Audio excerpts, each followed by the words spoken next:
देखो last class में हम न्यूटन्स लॉज ऑफ मोशन में एप्लीकेशन पार्ट देख रहे थे, ठीक है। तीनों न्यूटन्स लॉज पढ़े और फिर हम उसको अप्लाई कर रहे थे। हमने फ्री बॉडी डायग्राम बनाना सीखा, फिर कुछ इक्विलिब्रियम के प्रॉब्लम्स लिए थे मैंने। कोई ऑब्जेक्ट या ब्लॉक इक्विलिब्रियम में है, ठीक है, उसका मोशन नहीं हो रहा है तो उस पर नेट फोर्स 0 होना चाहिए। अब हम बात करेंगे मोशन की। अगर ब्लॉक या ऑब्जेक्ट का मोशन होता है, एक्सिलरेट करता है, ठीक है, तो उसका एक्सिलरेशन, फोर्सेस, वो सब हमें निकालना होता है, ठीक। एक सिंपल सा एग्जांपल लेते हैं।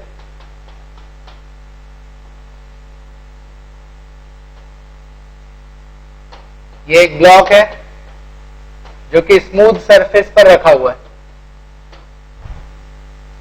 ठीक है। ब्लॉक एक स्मूथ सरफेस पर रखा है। ब्लॉक का मास 2 kg, राइट।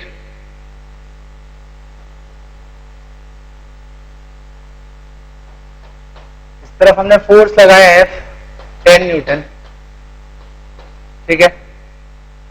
हमें बताना है इसका एक्सीलरेशन क्या होगा, एक्सीलरेशन ऑफ ब्लॉक, और इस वक्त इस पर कितना नॉर्मल फोर्स लग रहा होगा, normal reaction by ground. Ground इस पर कितना नॉर्मल रिएक्शन लगा रहा होगा, ठीक है। क्या करना है इन प्रॉब्लम में? सबसे पहले फ्री बॉडी डायग्राम बनाना है, फिर एक्सिस लेना है, और फिर न्यूटन्स लॉ को अप्लाई करना है।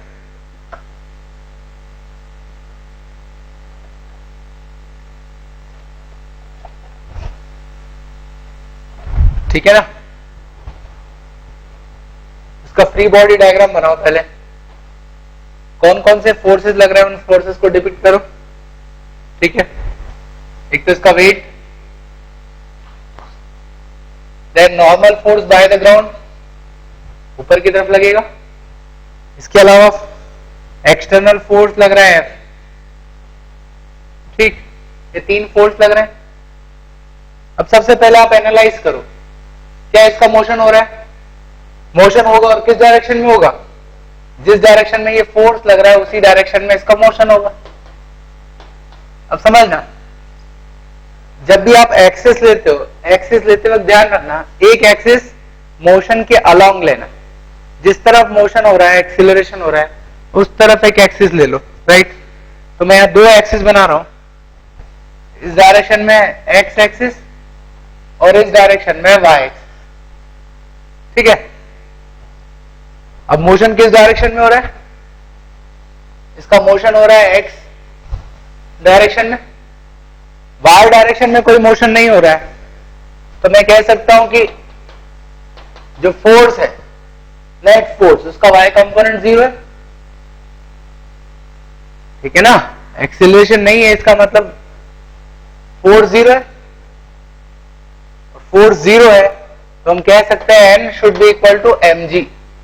m कितना है? 2, g को 10 ले तो 20 न्यूटन हो जाएगा।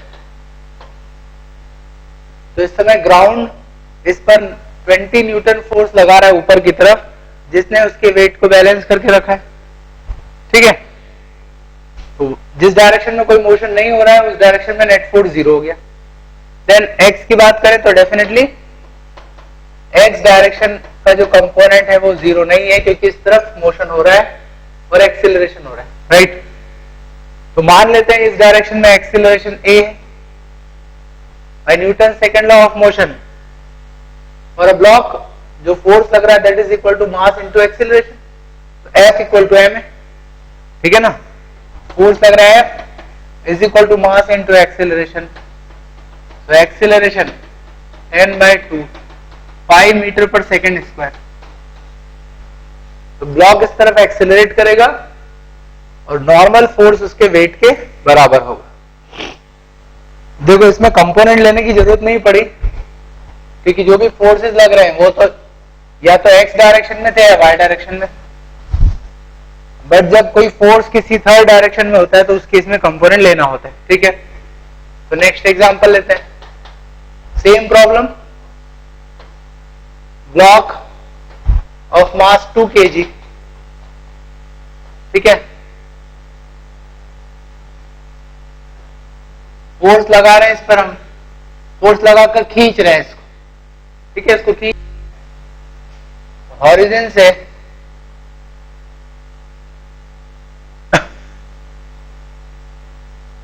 30 डिग्री के एंगल पर इस पर फोर्स लगा रहे हैं हम F इज इक्वल टू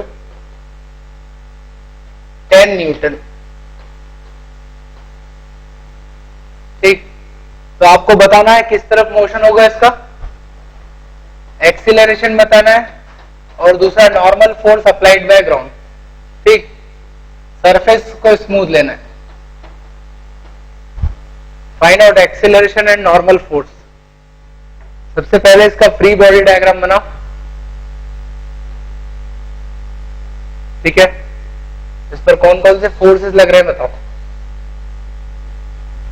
एक तो इसका वेट हो गया mg, कितना होगा ये 2 kg मतलब 20 न्यूटन, तो 20 न्यूटन का तो इसका वेट है नीचे की तरफ। देन इस पर लग रहा है नॉर्मल फोर्स, ग्राउंड ने लगाया। इसके अलावा ये फोर्स लग रहा है राइट, तो जो फोर्स लग रहा है ये इस डायरेक्शन में, ठीक है।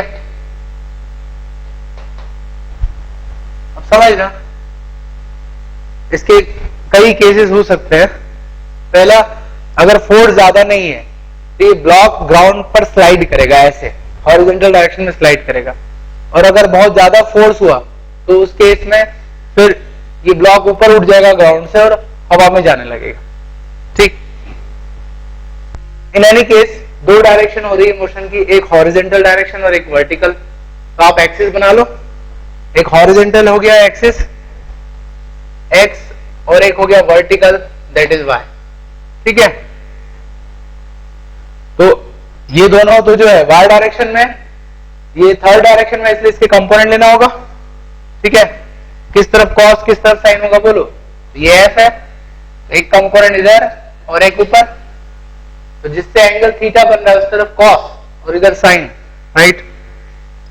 फोर्स का ये कंपोनेंट होगा एफ कॉस 30 डिग्री और इस तरफ होगा एफ साइन 30 डिग्री, राइट।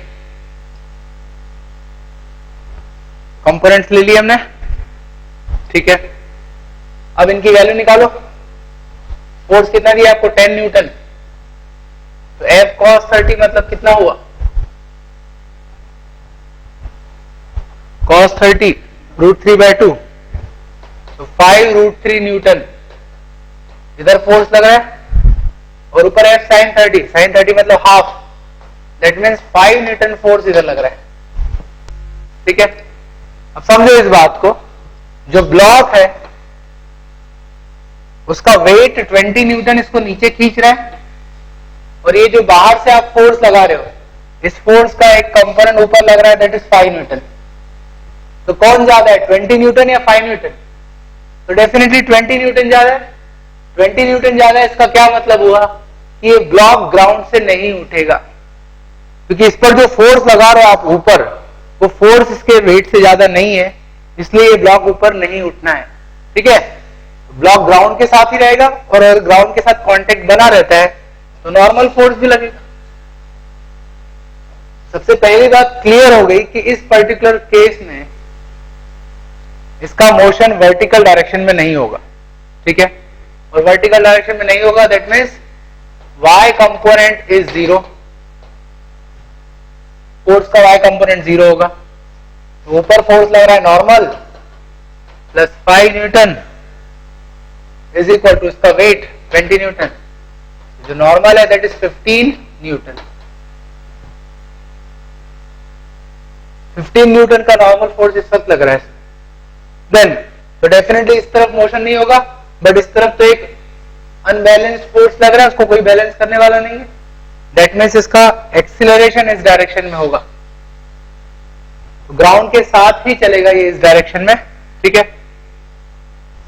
तो अब एक्स डायरेक्शन की बात करूं मैं, तो एक्सीलरेशन हो रहा है, Newton second law, net force is equal to mass into acceleration, यही है ना।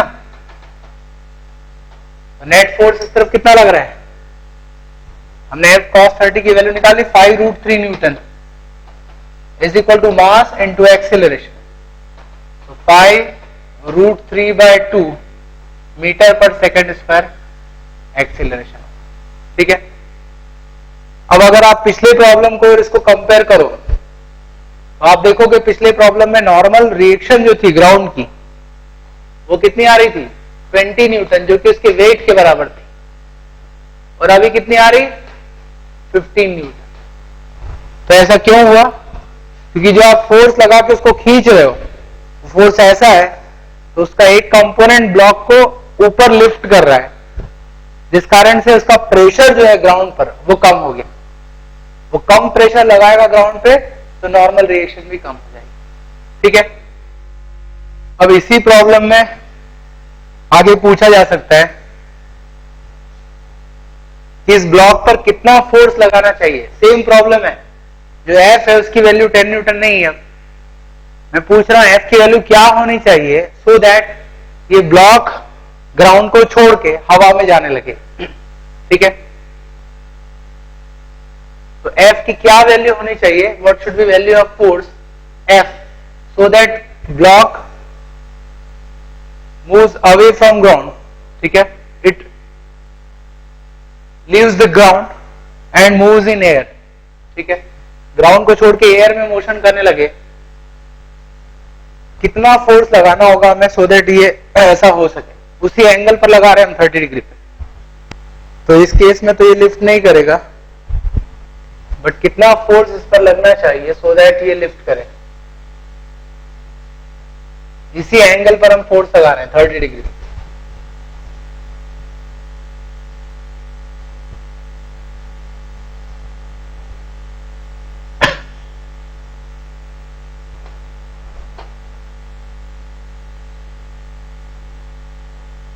उसका फ्री बॉडी डायग्राम अगर बनाया जाए तो फोर्स लगेंगे, इसका वेट दैट इज 20 न्यूटन, ठीक है। देन नॉर्मल फोर्स एन, और फोर्स के दो कंपोनेंट F के, F sin 30 इस डायरेक्शन में और इस तरफ F cos 30।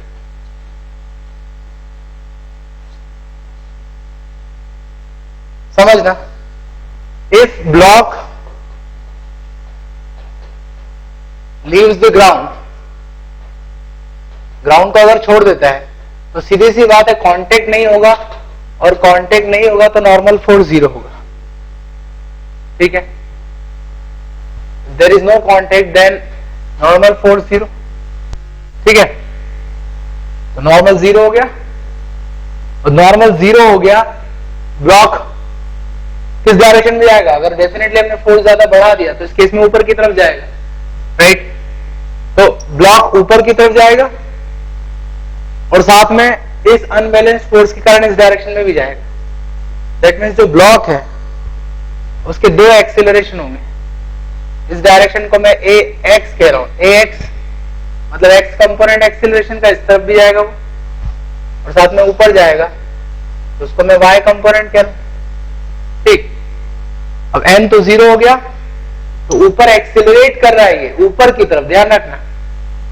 तो ऊपर एक्सीलरेट कर रहा है मतलब इस पर लगने वाला नेट फोर्स ऊपर की डायरेक्शन में मास इनटू एक्सीलरेशन के बराबर होना चाहिए, ठीक है। तो न्यूटन सेकंड लॉ लगा रहा हूं मैं एक्स और वाई दोनों डायरेक्शन में। तो वाई डायरेक्शन की अगर मैं बात करूं तो net force in Y direction is equal to mass into acceleration in Y direction. तो ऊपर की तरफ नेट फोर्स क्या लग रहा है, F sin 30 तो ऊपर लग रहा है, लेकिन ये उसका अपोज कर रहा है 20 Newton.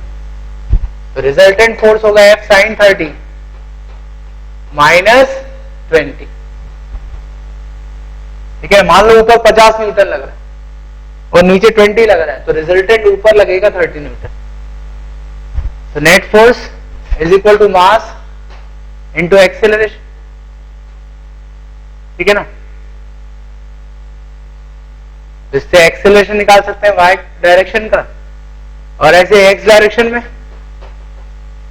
Net force in x direction is equal to mass into acceleration in x direction. तो न्यूटन सेकंड लॉ इस केस में दोनों डायरेक्शन में लगाएंगे, y में भी और x में भी, राइट। और इस तरफ क्या फोर्स लग रहा है, F cos 30। अब समझना, मैंने पूछा कि किस फोर्स की क्या वैल्यू होना चाहिए सो दैट वो ग्राउंड को छोड़े, राइट। n 0 होना चाहिए, और n 0 कब होगा सोचो, वो दो कंडीशन में होगा। देखो, जब तक ये वेट F sin थीटा से ज्यादा होगा तब तक वो ग्राउंड को छोड़ेगा नहीं। तो ग्राउंड को कब छोड़ सकता है, जब ऊपर लगने वाला जो फोर्स है F sin 30, ये या तो 20 न्यूटन के बराबर हो या फिर उससे ज्यादा। अगर 20 न्यूटन के बराबर होगा तो नॉर्मल फोर्स 0, और 20 से ज्यादा हुआ तो नॉर्मल तो 0 होगा ही, और ये ऊपर की तरफ एक्सेलरेट करेगा। sin 30 is half, force must be greater than 40 Newton. 40 Newton के बराबर या उससे ज्यादा फोर्स आप लगाते हो तो उस केस में ये ब्लॉक ग्राउंड को छोड़ देगा और ऊपर एक्सेलरेट करेगा, ठीक है। अब हम कोई वैल्यू ले लेते हैं फोर्स। मान लो हमने फोर्स की वैल्यू ली 60 न्यूटन। तो अगर फोर्स 60 न्यूटन है तो उस केस में इसका एक्सेलरेशन कैसे होगा, ठीक है।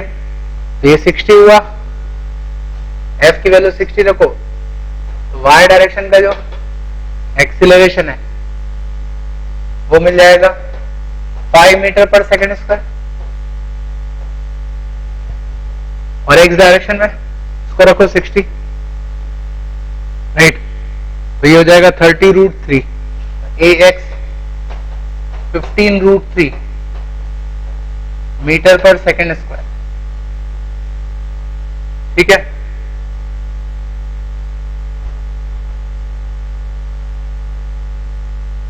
फोर्टी न्यूटन से ज्यादा होगा तभी ऐसा होगा। अच्छा, एग्जैक्ट हम डायरेक्शन भी बता सकते हैं एक्सीलरेशन, उसे समझना। आपने वेक्टर पढ़ा है तो इस बात को समझ सकते हो। एक्सीलरेशन के दो कंपोनेंट है, एक एक्स डायरेक्शन में और एक वाई।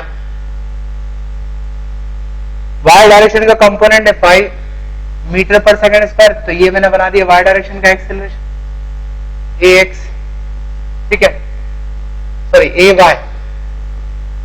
अब ax कितना है 15√3, 3√3 टाइम्स है, ठीक है ना।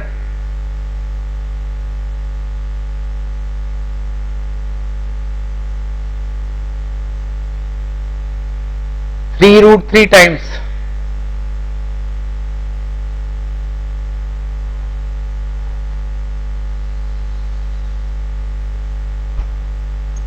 तो ये एक्सेलरेशन का जो है वेक्टर शो कर रहा है एक्स कंपोनेंट। एक्सेलरेशन के दो कंपोनेंट होंगे एक्स और वाई। अब आप इनका रिजल्टेंट निकाल लो।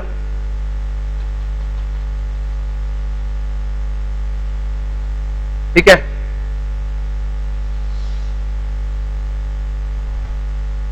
ये नेट एक्सेलरेशन होगा ब्लॉक, ठीक। ये 15√3 और ये होगा 5, तो ये साइड भी 5 लिखी जा सकती है। अगर इस एंगल को मैं थीटा कह रहा हूं तो tan थीटा कितना होगा इस ट्रायंगल में, राइट एंगल ट्रायंगल में tan थीटा होगा 5/15√3, 1/3√3।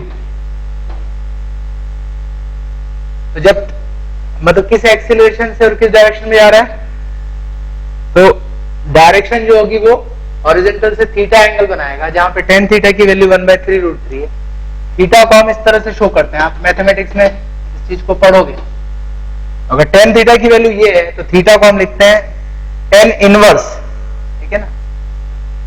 इनवर्स को कैसे शो करते हैं, tan की ऐसे शो किया ऊपर पावर माइनस में, इसलिए पावर नहीं है, ठीक है ना। tan इनवर्स को लिखने का तरीका है theta equal to tan inverse 1/3√3। तो इस एंगल पर वो जाएगा। इसके अलावा इसका एक्सीलरेशन जो है उसका मैग्नीट्यूड भी निकाला जा सकता है। तो हम जानते हैं अगर वेक्टर के कंपोनेंट दिए हैं उसका रिजल्टेंट तरह से निकाला जाता है, right. In that case resultant would be 10√7 metre पर सेकेंड स्क्वायर, ठीक है ना।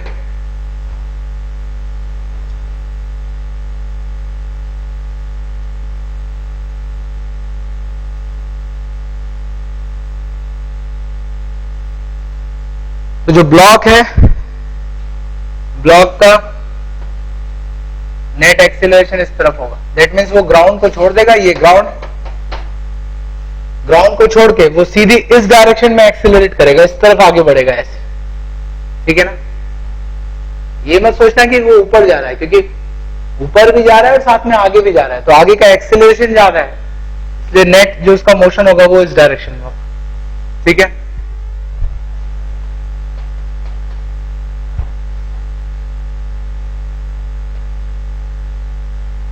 ब्लॉक है, मास अगेन 2 kg, स्मूथ सरफेस पर है, ठीक है। देखो पिछले एग्जांपल में हमने ब्लॉक को पुल किया, we were pulling the block at some angle, now we are pushing the block at some angle, ठीक है। So block is pushed by force F, ठीक है।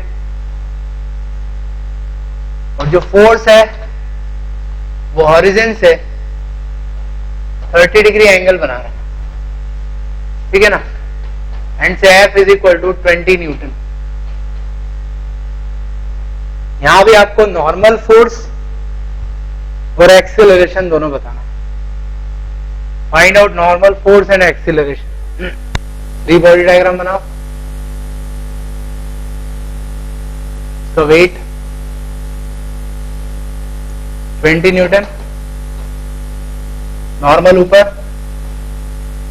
और फोर्स किधर लग रहा है, फोर्स इस डायरेक्शन में, ये है फोर्स इधर, ठीक है। देखो एक सीधा सा तरीका है, अगर आपको कंपोनेंट लेने में प्रॉब्लम आ रही है स्पेशली डायरेक्शन को लेकर, क्या करो, आप दो लाइनें खींच लो जो आपके एक्सिस है, एक्स और वाई, ठीक है। अब समझना ध्यान से, जिस वेक्टर के कंपोनेंट लेना है उस वेक्टर को आप इस तरह से बनाओ कि उसकी जो टेल है, उसकी जो पूंछ, उसकी पूंछ ओरिजिन पर, ठीक है। फॉर एग्जांपल अगर मुझे इस फोर्स के कंपोनेंट लेना है तो इसी वेक्टर को मुझे बनाना है सो दैट इसकी पूंछ जो है वो ओरिजिन पे हो। इसकी पूंछ ओरिजिन पर रख के बना दिया मैंने वेक्टर जो कि 30 डिग्री एंगल पर है एक्सिस के साथ, ठीक है। ये इसकी पूंछ है। अब आप देख सकते हो दो तरीके हैं, या तो आप जो उसके आगे का भाग है फ्रंट, वहां से परपेंडिकुलर ड्रॉप करो एक्सिस पर, यहां पे परपेंडिकुलर ड्रॉप होगा, ऐसे इस तरफ ड्रॉप करो वाई एक्सिस, यहां होगा। अब इन दोनों को जोड़ दो,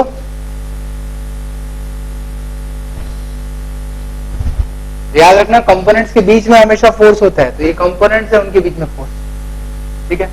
या एक और तरीका, आप फोर्स ऐसे लगा रहे हो तो डेफिनेटली इस फोर्स का इफेक्ट आगे भी है और नीचे भी। एक कंपोनेंट नीचे होना चाहिए डाउनवर्ड और एक आगे की तरफ होना चाहिए, ठीक है ना। तो कोई कंफ्यूजन नहीं होना चाहिए। एंगल है सिर्फ कॉस कंपोनेंट, तो कॉस 30 इधर, साइन 30 इधर। कंपोनेंट्स है इधर f cos 30 और इस तरफ f sin 30, राइट। sin 30 कितना होगा, f sin 30 10 न्यूटन, और f cos 30 it is 10√3 Newton. अब समझना इस बात को, ब्लॉक का वेट 20 न्यूटन है, नीचे लग रहा है, और ये फोर्स का कंपोनेंट भी नीचे लग रहा है, तो सीधी सी बात है कि ये ब्लॉक ग्राउंड से हमेशा चिपका हुआ रहेगा, कांटेक्ट में रहेगा, ठीक। तो इसका मोशन y डायरेक्शन में नहीं हो सकता है, वर्टिकल डायरेक्शन। y कंपोनेंट 0 होना चाहिए। ठीक है, दैट मीन्स ऊपर लग रहा है normal, that should be equal to 10 plus 20, 30 newton. और एक्सीलरेशन किधर होना चाहिए? तो ये फोर्सेस तो बैलेंस हो गए, बट एक फोर्स है cos 30, इसको कोई बैलेंस करने वाला नहीं है, इसका एक्सीलरेशन x डायरेक्शन में होगा। तो जिस डायरेक्शन में एक्सीलरेशन हो रहा है उस डायरेक्शन में net force mass into acceleration के बराबर होना चाहिए। तो नेट फोर्स कितना है? 10√3 is equal to mass into acceleration. So 5√3 metre पर सेकेंड स्क्वायर, ये इसका एक्सीलरेशन होगा। ठीक है, और इसको कंटिन्यू करते हैं। m2 kg स्मूथ सरफेस पर रखा है। अब इस पर देखो कौन कौन से फोर्स लग रहे हैं। फोर्स F1 10 न्यूटन, एक फोर्स लग रहा है F2, राइट, जो एंगल है 30 डिग्री है विद ग्राउंड। ठीक है, F2 इज 20 न्यूटन। और तीसरा फोर्स लग रहा है F3, ठीक है, जो कि हॉरिजन से 60 डिग्री एंगल पर। ठीक है, so that force F3 is equal to 20√3 Newton. Force का मैग्नीट्यूड है 20√3 न्यूटन। ये तीन फोर्स लग रहे हैं। Find out acceleration and normal force. Acceleration of block and normal force applied by ground.